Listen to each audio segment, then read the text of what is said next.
waxaan dadka muslimiinta ah meel walba ay joogaan gaar ahaan shacabka Soomaaliyeed meel walba ay joogaan uga hambalyeynaya dhalashada bisha barakeysan ee Ramadaan.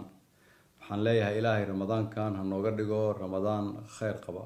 Ilaahay ummadda Soomaaliyeed ha uga dhigo Ramadaankii ay ugu farxadda iyo horumarka badnaayeen. Ilaahay ducada sanadkan aan duceysanayna ha naga aqbalo. waxaa Ramadaankani uu ku soo aaday iyadoo jiro cudur safmar ummadda Soomaaliyeed iyo dunidaba dib ugu haya.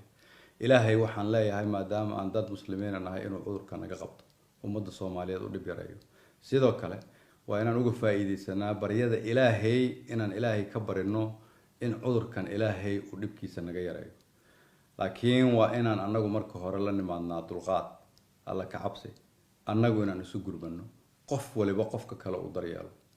dadka Soomaaliyeed waa bishii ay isu gurman lahaayeen ganacsato dhalinyaro hooyooyin walaalo madax shacab qof waliba waa inuu qofka kala cafiyaa u dulqaataa gacan u fudiyaa.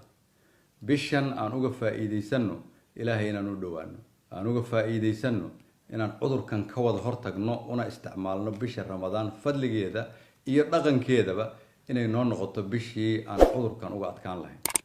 Ilaahay ummadda Soomaaliyeed waxaan u rajeynayaa in bishani ay noqoto bishii dalka Soomaaliyeed iyo dadka Soomaaliyeed ay farxad iyo reenreen ku noolaan lahaayeen mustaqbal fiican heli lahaayeen. Ilaahay ummadda Soomaaliyeed ha guuleeyo Ramadaan mubaarak.